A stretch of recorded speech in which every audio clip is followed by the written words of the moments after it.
Pihak di balik langka dan mahalnya minyak goreng akhirnya terungkap. Kejaksaan Agung menetapkan 4 orang tersangka korupsi ekspor minyak goreng.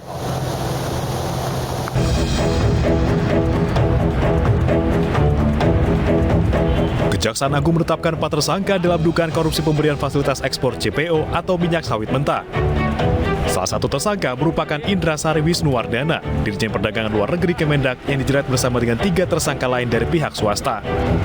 Menurut Jaksa Agung, perbuatan para tersangka menyebabkan kerugian perekonomian negara dan mengakibatkan kemahalan serta kelangkaan minyak goreng. Salah satu perbuatan tersangka yang diduga melanggar hukum adalah dikeluarkannya persetujuan ekspor kepada eksportir yang seharusnya ditolak izinnya karena tidak memenuhi syarat. Tersangka ditetapkan 4 orang. Yang pertama, pejabat eselon 1 pada Kementerian Perdagangan bernama IWW, Direktur Jenderal Perdagangan Luar Negeri, Kementerian Perdagangan. Menanggapi penetapan tersangka tersebut, Menteri Perdagangan Muhammad Lutfi menyatakan mendukung penuh proses hukum yang tengah berjalan dan siap memberikan informasi yang diperlukan. Ia juga menginstruksikan jajarannya untuk membantu proses penegakan hukum. Sementara Kejaksaan Agung memastikan akan mengusut kasus korupsi ini bahkan hingga ke level menteri. Meski demikian, Kejaksaan Agung belum memeriksa Menteri Perdagangan Muhammad Lutfi. Kita akan minta tanggapan Boyamin Saiman, Koordinator Masyarakat Anti Korupsi. Assalamualaikum, selamat malam Mas Boyamin. Selamat malam.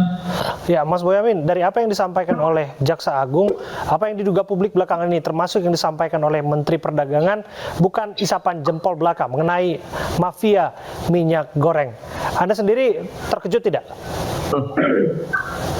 Ya, sejak awal kan aku ikut melaporkan dugaan-dugaan permainan mafia minyak goreng ini.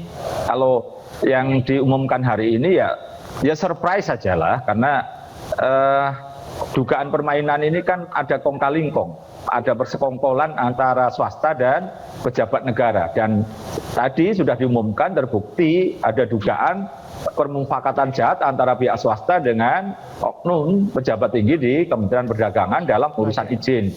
Garis besarnya gini, Victor.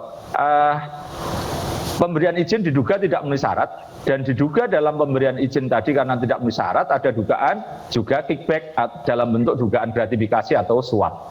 Jadi ini sederhana aja sebenarnya, karena kalau diteliti lebih jauh sebenarnya banyak hal nanti yang akan terungkap mestinya, mudah-mudahan lah gitu. Jadi ini dugaan mafia minyak goreng ini kan, kalau mafia Amerika dulu kan terungkapnya juga dari urusan pajak kan gitu. Nah, mudah-mudahan juga nanti, karena apa? Dari 3 yang diumumkan ini, saya sudah punya catatan 2 paling tidak itu bermasalah pajaknya 5-10 tahun yang lalu, dan pernah sampai dibahas di DPR, dan pernah satu lagi sampai ke Pengadilan Negeri Jakarta Selatan, bentuk ada dugaan permainan pajak, penggelapan pajak yang sampai ada pra-peradilan. Jadi ya sebenarnya saya tidak kaget-kaget amat gitu kalau dari 3 ini ada 2 perusahaan yang punya catatan pajak. Oke, artinya Anda menduga bisa saja penetapan tersangka tidak berhenti pada hari ini. Ada saja orang-orang yang bisa diduga kuat juga terlibat di dalamnya.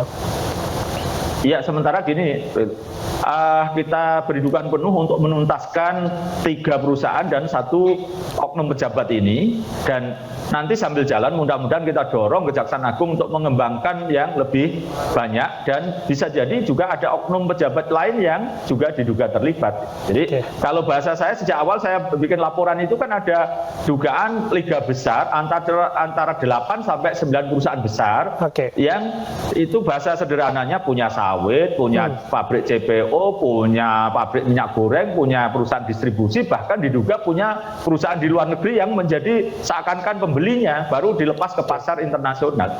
Jadi itu yang liga besarnya di situ, sampai ada juaranya juga gitu loh. Sampai Mas Boyamin, nanti kita lihat lah nanti. Iya, pertanyaan terakhir saya Mas Boyamin, kaitannya dengan ini kan konsorsium bisnis yang besar ya. Bagaimana menjelaskan kepada publik bahwa peran mereka ini adalah peran yang sangat vital hingga pada akhirnya kita melihat minyak goreng langka dan harganya itu amburadul di pasaran? masyarakat gampang memahami ini bahwa ada dugaan persekongkolan atau permainan para terduga mafia atau terduga kartel lah, kalau tidak biasanya sederhana monopoli, sehingga bisa menentukan dan membentuk harga. Dan paling tidak kalau dari case ini minimal karena harga di luar negeri itu naik tinggi, maka semua berlomba-lomba ekspor ke luar negeri, dan sehingga barang di dalam negeri langka dan menjadikan bukan hanya sekedar langka dan mahal gitu. Jadi ini yang konsekuensi logis perdagangan, karena memang mestinya ada aturan diberikan pada masyarakat, karena mereka itu kan menanam bukan di lahan sendiri, bukan di sertifikat hak milik mereka sendiri, tapi ini kan di tanah-tanah negara, di hutan yang dialihkan. Iya, di lahan-lahan hutan yang dialihkan atau lahan-lahan negara yang memang diberikan mereka hanya hak guna usaha gitu. Jadi inilah semestinya aturan kemarin DMO 20% itu sebenarnya ditepati aja sudah, toh masyarakat ini membutuhkan 10% aja. Jadi ini yang kemudian dugaan permainan inilah yang karena besar-besaran ekspor ke luar negeri, bahkan sampai yang tidak memenuhi syarat tapi diberikan izin. Nah, dugaannya pemberian izin yang tidak memenuhi syarat tadi ada dugaan pemberian sesuatu. Nah, gratifikasi atau suap biarlah Kejaksaan Agung nanti yang merumuskan kalau ini ada dugaan pemberian sesuatu. Tapi saya tidak bisa menyebut siapa yang memberi dan menerima gitu. Singkatnya, apakah penetapan tersangka ini akan mengubah keadaan? Artinya kalau ada menduga ada orang-orang lain yang bermain di dalamnya, mereka akan dalam tanda kutip segera bertobat, dan kita akan melihat bahwa pasokan minyak goreng akan tersedia di pasaran sebagaimana mestinya. Ya, itulah harapan kita, minimal tidak terulang kejadian minyak goreng langka dan mahal karena diduga dimainkan oleh oknum. Nah, dengan penegakan hukum ini mestinya mereka akan berpikir ulang bahwa mereka selama ini seakan-akan kan tidak tersentuh. Nah, sekarang tersentuh, dan ini liga besar loh, ini 3 perusahaan ini dari yang saya katakan ini bukan liga kecil atau liga antar kampung. Kalau kemarin kan saya menyebutkan ada 3 liga itu. Nah, ini sudah memasuki liga besar, dan ini kita berikan apresiasi untuk kinerja dari Kejaksaan Agung, tidak sampai waktu 2 bulan, bahkan ini hanya 1 bulanan gitu. Karena saya ingat persis waktu itu saya pulang umroh, saya bikin laporan, dan jujur saya katakan Kejaksaan Agung sudah punya data dan juga sudah melakukan penyelidikan. Jadi saya itu hanya ikut nambahi bahan dan data aja lah gitu. Jadi memang formatnya saya laporan, tapi itu pun hanya sebenarnya melengkapi. Jadi kerja senyap Kejaksaan Agung ini sudah sangat, saya tahu hari ke harinya mereka sampai lembur-lembur malam, dan mereka menyusup kemana-mana. Jadi ini kita berikan apresiasi dulu lah. Apapun ini sesuatu seakan-akan waktu saya bikin laporan dulu itu aja pesimis, tapi nyatanya ini mampu. Inilah yang kita berikan apresiasi dulu. Ya, kita berharap ini turning point-nya, dan berharap bahwa pengembangan kasus ini bisa dilakukan dengan cara mudah-mudahan ini nanti terima kasih. Minyak goreng jadi tidak langka dan menjadi bisa dijangkau masyarakat. Itu harapan kita bersama. Terima kasih Mas Boyamin Saiman, Koordinator MAKI, sudah hadir bersama kami.